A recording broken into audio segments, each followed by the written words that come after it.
సికింద్రాబాద్ వారాసిగూడలో లలిత మృతదేహం పక్కనే 8 రోజుల పాటు ఇద్దరు కుమార్తెలు ఉన్నారు. స్థానికంగా ఈ విషయం ఇప్పుడు కలకలం రేపుతుంది. అసలు ఎందుకు కనీసం తల్లి చనిపోతే బయటికి వచ్చి ఎవరికి చెప్పలేదు, అటు ఇంటి యాజమాన్యాలకు కూడా ఎవరికి ఇన్ఫర్మేషన్ ఇవ్వలేదు. అసలుకి వాళ్ళు ఎప్పుడు వచ్చారు ఇంటికి, వాళ్ళు ఏం చెప్పారో మాట్లాడదాం. చెప్పండి, ఈ భవనం ఎప్పుడు నిర్మించారండి?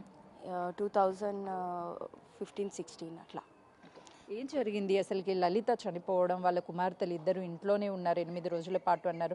మీరు వాళ్ళకి టచ్లో ఉంటారా? అసలు మీకు కాల్ చేస్తూ ఉంటారా? మేము కాల్ చేస్తుంటాము, వాట్సాప్లో మెసేజ్ చేసినాము, రిప్లై చేస్తారు. అయితే వాళ్ళు అదే వెకేట్ చేస్తా అని అన్నారు. అయితే ఇంకా 26th వరకు సంక్రాంతి అయినాక, అదే 15th అయినాక అట్లా వెకేట్ చేస్తా అన్నారు. ఇంకా వెకేట్ చేయలే. ఇంకా ఇప్పుడు 26th రోజు ఖాళీ చేస్తా అన్నారు, వెకేట్ చేయలే ఆ రోజు. అయితే 27th వెళ్ళి డోర్ నాక్ కొట్టినా, బట్ డోర్ తెరవలే. అయితే నేను పోలీసులో కూడా కంప్లైంట్ చేసిన, ఇట్లా డోర్ తెరుస్తలేరు, మళ్ళీ ఏం సంగతి అని. అట్లా ఎన్ని మంత్స్ అవుతుంది వాళ్ళు ఇక్కడికి? నవంబర్ 1st వచ్చారు వీళ్ళు. ఇంకా అప్పటికే వాళ్ళ కొంచెం ఫ్రెండ్లీ నేచర్ లేదు అందరితోని. తో మేమే సరే ఇంకా వెకేట్ చేసేసే మీరు, నవంబర్లో కూడా చెప్పినాం, డిసెంబర్లో చెప్పినాం. డిసెంబర్ 30 రోజు పోలీసు వాళ్ళు వచ్చి కూడా మాట్లాడినారు వీళ్ళతోని. ఇక సంక్రాంతి అదే జనవరి 16, 17 అయినా కాల్ చేస్తా అని అన్నారు. ఇంకా ఇప్పటిదాకా కాల్ చేయాలి. ఇప్పటికీ ఈ సంగతి అయ్యింది. అట్లా అంటే వాళ్ళ ఇంట్లోకి వచ్చేటప్పుడు బేసిక్గా వాళ్ళ బేసిక్ ఇన్ఫర్మేషన్, వాళ్ళు ఎవరు, ఎక్కడి నుంచి వచ్చారు, ఆధార్ కార్డు, వాళ్ళకి సంబంధించినటువంటి అన్నీ తీసుకుంటారు కదా, అలా మీరు ఏమన్నా తీసుకున్నారు, ఇచ్చారా? ఆధార్ కార్డు నేను అడిగిన, ఓకే, నవంబర్ 1st అప్పుడే అడిగిన, ఇవ్వలే. 5th రోజు ఇస్తా అన్నారు, 20 అట్లనే అవుతుంది. సో ఆధార్ కార్డు ఇస్తలేరని మాకే, అంటే you're not following the proper rules అని నేనే వెకేట్ చేయమన్నా. ఓకే, ఇంకా they are not giving advance amount అని కూడా నేను వెకేట్ చేయమన్నా. సరే వాళ్ళు వెకేట్ చేస్తా అన్నారు. ఇంకా వినలే అట్లా. సో ఇట్లనే కొనసాగింది. ఆధార్ కార్డు అడిగితే ఎవరా ఇస్తాము, ఆఫీస్లో ఉన్నది, ఇక్కడ ఉన్నదని ఇల్లాజికల్ రిప్లై ఇస్తున్నారు. అట్లా మీరు డోర్ కొట్టినప్పుడు కూడా రెంట్ కోసం అని కావచ్చు, వాళ్ళు ఎలా ఉన్నారు ఏంటి అని అడగడానికి వచ్చినప్పుడు అట్లీస్ట్ వాళ్ళు రెస్పాండ్ అవ్వకపోయినా మీరు కాల్ చేయడం కానీ, వాళ్ళ మాటలు బయటికి వినిపించడం కానీ అలా ఏమన్నా తెలిసిందా? అదే కాల్ చేస్తుండే, మేము లేము, తర్వాత ఉన్నాం, లేకపోతే వెజిటబుల్ షాప్. ఇంట్లో వాళ్ళ కూతురు ఉన్న, ఒక కూతురు ఇంట్లో ఉన్న, ఒక కూతురు వాళ్ళు బయటికి వెళ్ళిన, ఆ కూతురు డోరే ఓపెన్ చేయకపోతుండే. మళ్ళీ మ్యూజిక్ అంతా దేస్ to play music, that was audible enough. So అది సంగతి. బట్ బయటకు వచ్చి మాట్లాడాలి కదా ఇప్పుడు ఇంటికి వస్తే. అట్లా అంటే మీరు పోలీసులకి చెప్పినప్పుడు పోలీసులు ఏం చెప్పారంటే, రెంట్ పే చేయడం లేదు, ఖాళీ చేయించాలని పోలీసులకి చెప్పారా? లేదు అని అంటే చుట్టుపక్కల వాళ్ళతో గొడవలు పెట్టి డిస్టర్బెన్స్ చేస్తున్నారు? అదే డిస్టర్బెన్స్ చేస్తున్నారు. కుక్కలు పప్పీస్ అని తెచ్చి కుక్కలని తెచ్చినారు, పెద్ద కుక్కలు. అందరికీ డిస్టర్బెన్స్ అవుతుంది వాళ్ళ బార్కింగ్ సౌండ్తోని. ఇంకా అదే వీళ్ళు లైక్ యూనో అందరికీ మ్యూజిక్ కూడా ప్లే చేస్తున్నారు, అందరికి డిస్టర్బెన్స్ అవుతుందని కంప్లైంట్ చేసినాం. కంప్లైంట్ చేస్తే వాళ్ళు వచ్చారు, డిసెంబర్ 30 రోజు వచ్చారు. వచ్చి వాళ్ళతో మాట్లాడితే సరే వాళ్ళు ఒప్పుకున్నారు. జనవరి 17th అట్లా సంక్రాంతి అయినాక కాల్ చేస్తా అన్నారు. మీరు ఖాళీ చేస్తాను అని చెప్పిన తర్వాత వాళ్ళతో వచ్చి మళ్ళీ మాట్లాడే ప్రయత్నం ఏమన్నా చేశారా? వాళ్ళ అమ్మ ఎలా ఉంటుంది? అసలు నార్మల్గానే మాట్లాడతారు, చేస్తారు. బట్ ఇప్పుడు రెస్పాండ్ అయితే ఇస్తలేరు కదా. If I'm asking Aadhaar card or rent, నేను ఆధార్ కార్డు వాళ్ళైతే ఇస్తలేరు కదా. నార్మల్గా మాట్లాడితే ఇస్తాం చేస్తాం అని అంటున్నారు. But they are not taking the proper action నా. అంటే ఆ పిల్లలు ఇద్దరితో మీరు మాట్లాడినప్పుడు ఎప్పుడైనా అనిపించిందా వాళ్ళు మెంటల్లీ స్టేబుల్గా లేరు, డిస్టర్బెన్స్లో ఉన్నారు అలా అని ఎప్పుడన్నా మీకు అనిపించింది? అట్లేం అంతా అనిపించలే.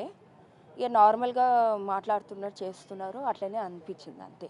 నిన్నటి నుంచి కూడా వాళ్ళ ఇంట్లో 2 డాగ్స్ ఉన్నాయి. గతం నుంచి వాళ్ళు పూజలు చేసేవాళ్ళు, వాళ్ళు మెంటల్ కండిషన్ సరిగ్గా లేదు అని చెప్తున్నారు. అవేమన్నా మీకు తెలుసా? అంటే నాకు మెంటల్ కండిషన్ అంటే ఇల్లాజికల్గా కొంచెం మాట్లాడుతున్నాను తెలిసింది, అంతేగాని మరి వాళ్ళు చాలా మెంటలీ డిస్టర్బ్ అని అట్లా నాకేం అనిపించలే.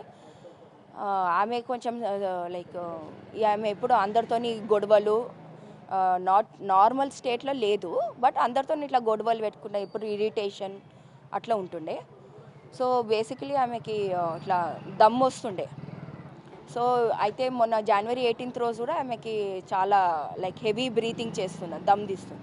సో ఆ రోజు హాస్పిటల్కి వెళ్తుందని చెప్పింది. సో దాని తర్వాత మనకు తెలియదు. సో అట్లా అంటే బేసిక్గా ఎవరైనా సరే ఇంట్లో చిన్న ఎలుకో ఏదైనా చనిపోతేనే ఆ స్మెల్కి ఉండలేము. అలాంటిది వాళ్ళు 8 రోజుల పాటు ఆ ఇంట్లోనే నేను ఉన్నారు. జనవరి 26 ఖాళీ చేస్తారని జనవరి 27కి వచ్చిన నాకు వాసన వస్తుంది. నేను కుక్క చనిపోయిందేమో లేకపోతే కుక్క పాటి పోయింది మంచి క్లీన్ చేయలేదేమో అనుకున్నా. సరే నేను అందుకే పోలీస్ వాళ్ళకి ఫోన్ చేసిన. అయితే వాళ్ళు వస్తా అన్నారు, ఇంకా రాలే వాళ్ళు. ఇక అప్పటికే ఈ స్టోరీ అన్నాను. నన్ను కూడా రమ్మరు పిఎస్కి, బోధనగర్ పిఎస్కి నన్ను రమ్మన్నారు. నేను అదే పిఎస్కి ఫోన్ చేసిన నార్మల్లీ. పిఎస్కి వచ్చి మాట్లాడమని నాకు కొంచెం కుదరలే. అప్పటికే ఇది సంగతి అయింది. అట్లా అంటే లోపల స్మెల్ వస్తుంది అన్నప్పుడు కనీసం డోర్స్ ఓపెన్ చేయించి లోపలికి వెళ్ళే ప్రయత్నం ఏమన్నా చేశారు వాళ్ళు? నేను డోరు నాక్ చేసిన, డోర్ తీయమని. వాళ్ళని కలవాలి కదా, వాళ్ళతో మాట్లాడాలి కదా. అయితే 27th రోజు వస్తే వాళ్ళు మాట్లాడుతున్నారు, తీస్తాం వస్తాం ఇస్తాం రెంట్ అని. బట్ మ్యూజిక్ కూడా ప్లే అవుతుంది, వాసన వస్తుంది, 2 డాగ్స్ బార్కింగ్ చేస్తున్నాయి కానీ వాళ్ళైతే బయటకు వస్తారు. 10 minutes 20 minutes ఉన్నా కూడా వాళ్ళు బయటకు వస్తలే. అంటే వాళ్ళు పూజలు చేసి తల్లిని హతమార్చారు అన్న ఆరోపణలు కూడా నిన్నటి నుంచి వస్తున్నాయి. అలా అట్లే ఏం అనుకుంటలేను, నాకు నిజంగా తెలియదు. మీరే ఫారెన్సిక్ టీము పోలీసు వాళ్ళతో లేకపోతే పోస్ట్ మార్టం మీరే కనుక్కోవాలి. But that is all you can say what call suspicion or suspect లాగా. So I really don't know about all those details. జరిగినా కూడా ప్రస్తుతం పైన 2 పిల్లలు ఉన్నారు. ఆల్రెడీ వాళ్ళు నెక్ మీద కావచ్చు, చేతి మీద చిన్న చిన్న చాక్తో కట్ చేసుకొని చనిపోవడానికి ప్రయత్నం చేశారు అని అంటే ఇప్పటికి కూడా లోపల ఉన్నారు. వాళ్ళ సిచ్యువేషన్ ఏంటి, వాళ్ళతో మాట్లాడే ప్రయత్నం ఏమైనా చేశారు? నేనైతే పోలీసు వాళ్ళకి చెప్పేసిన, because they have a team, because I need my self protection also కదా.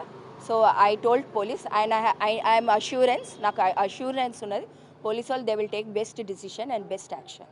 నెక్స్ట్ ఏంటి, ఆ పిల్లలు ఇప్పటికే అక్కడ లోపల ఉన్నారు, వాళ్ళని వెళ్ళిపోమని చెప్పాలి లేకపోతే ఏంటి వాళ్ళ సిచ్యువేషన్? అంటే ఇక్కడ పోలీస్ హెడ్ సర్కిల్ ఇన్స్పెక్టర్ చెప్పారు, వాళ్ళతో మాట్లాడినారంట, వాళ్ళు 2-3 డేస్లో వెకేట్ చేస్తారంట అని చెప్పారు. అంటే వాళ్ళ ఫ్యామిలీకి సంబంధించి ఎవరైనా వచ్చే వాళ్ళ గతంలో ఇక్కడికి రిలేటివ్స్ అని లేకపోతే ఉన్నారని చెప్పారు, బట్ ఎవరు రాలే అట్లా. ప్రస్తుతం చూస్తున్నాం కదా, లలిత ఇంటికి సంబంధించిన యజమాని చెప్తున్నారు వాళ్ళు కొంతవరకు డిప్రెషన్లో అప్పుడప్పుడు కనిపించే వాళ్ళు. ఆధార్ కార్డ్స్ కానీ లేకపోతే ఐడి ప్రూఫ్స్ ఏమన్నా అడిగినప్పుడు బయటికి ఇచ్చేవాళ్ళు కాదు, రెంట్ అడిగినా కూడా తర్వాత ఇస్తాము అంటూ మాట దాటివేసేవాళ్ళు. మేము జాన్ 26 టైంలో వచ్చినప్పుడు లోపల స్మెల్ వస్తుంది, డోర్స్ కొట్టాను, మేము బయట ఉన్నాము అని చెప్తున్నారు. ఎప్పుడు ఇంట్లో మ్యూజిక్ అయితే ప్లే అవుతూ ఉండేది. తన తల్లి ఆరోగ్యం బాగోలేదు, హాస్పిటల్కి కూడా తీసుకువెళ్ళారు. తను హెల్త్ కండిషన్ బాగాలేకనే చనిపోయి ఉంటుంది. ప్రస్తుతం ఆ 2 అమ్మాయిలు పైనే ఉన్నారు. వాళ్ళని కూడా 2-3 రోజులు గడువిస్తే వెళ్ళిపోతాము అని చెప్పేసి వాళ్ళ పిల్లలు చెప్తున్నారు అని చెప్తున్నారు. కెమెరామెన్ శ్రీకాంత్తో సుజాత, సికింద్రాబాద్.